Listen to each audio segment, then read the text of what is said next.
Welcome in, everybody, to the College Football Betting YouTube channel. Before we get to the video you came here for, please do me a very quick favor. Do your boy a solid. Go ahead, subscribe to this YouTube channel. Really does help me grow, really does help this audience grow. And, of course, we are going to be giving you good, unique, fun, informed college football betting content all season long. Also, of course, you can find full episodes of College Football Betting with Aaron Torres wherever you download podcasts, Apple, Spotify, Amazon Music, etc.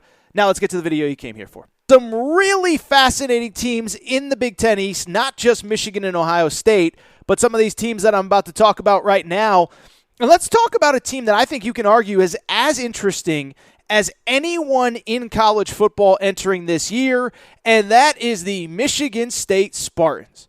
Michigan State coming off an incredible year, yet the DraftKings over-under win total is just 7.5 for the Michigan State Spartans. And so I think why Michigan State is so fascinating is because I do think they are potentially one of these teams where the dichotomy, the difference between what the casual fan thinks about Michigan State and what Vegas clearly thinks about Michigan State, I do think there's a big gap between those two. Now, I should say, by the way, Michigan State's over-under win total last year, I believe, was 5.5, and they had 10 wins in the regular season. So it's not as though they've never smashed an over on a win total before.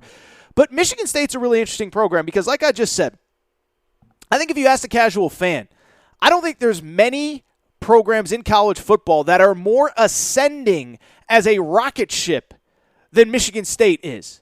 Coming off an 11-win season, won the Peach Bowl, beat Michigan for a second straight year, beat Penn State, beat Nebraska. Just a really, really, really awesome season for Michigan State. Oh, by the way, they got a cool head coach. Mel Tucker cleans up in recruiting. Tuck coming, baby. That's what, for people who don't know, that's the Michigan State hashtag Tuck coming. And he is coming for the Big Ten East. I'll tell you this much. $95 million guaranteed, big contract. And if you're talking about a program that over the next 5 years, I believe could ascend towards the top of the sport, towards that playoff contention year in and year out if we stick with a 14 playoff. Who knows what the playoff will look like over the next couple of years. I do believe that it's Michigan State. But with that said, just because I think that they're going to get there in a few years, it doesn't mean that I necessarily think that this year they are going to be great. And again, the over-under win total is 7.5. Vegas clearly not as high on them as many others, although again, you could go 8-4 and still hit that win total. So what is the argument that they could be a little bit disappointing or maybe not live up to the public's expectations of Michigan State coming into the year?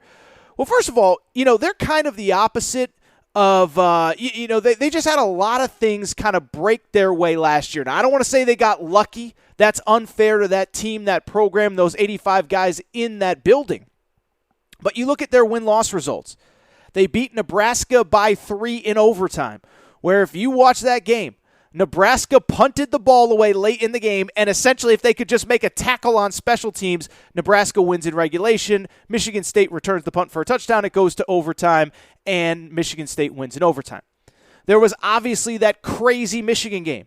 Michigan State down by 16 points in the third quarter. Credit to Michigan State for rallying, but there was obviously some stuff that broke their way in that game. J.J. McCarthy has a fumble in the red zone late.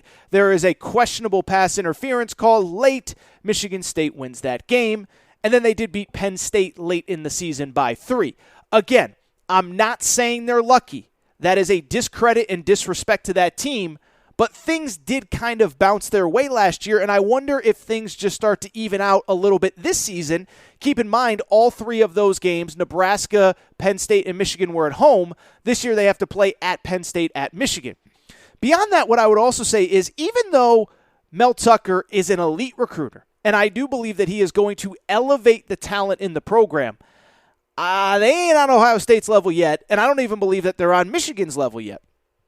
First off, last year, they really did rely a lot on Kenneth Walker, and I get it. Why wouldn't you? Kenneth Walker should have been at the Heisman Trophy ceremony in New York. He wasn't, which was dumb, but 1,600 yards, 18 touchdowns on the ground.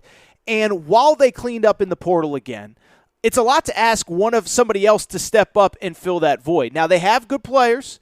Jarek Broussard, a transfer from Colorado. He was actually the Pac-12 Offensive Player of the Year 2 years ago during COVID, and also Jalen Berger from Wisconsin. So it's not as though they don't have talent, but to ask one of them or even both of them to replicate the production of Kenneth Walker is a lot to ask, and if they can't, that puts a lot of pressure on Peyton Thorne, their starting quarterback, who I would say was good. I don't know that he was great last year. 3,200 yards, 27 touchdowns, but only 60% completion on the year. And then there's the defense. And we can dance and whatever you want to say about the defense. The defense was not very good, especially in the secondary. We saw it in that second to last week of the season when they played Ohio State and got absolutely obliterated, 56-7.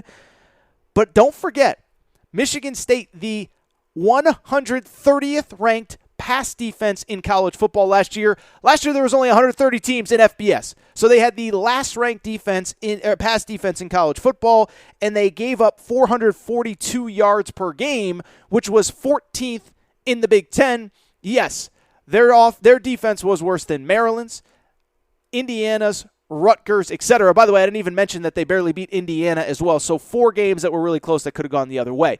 And so when I look at everything with Michigan State, I can see the regression coming, especially with that schedule. Now, it's not impossible, but they do play at Washington in week 3.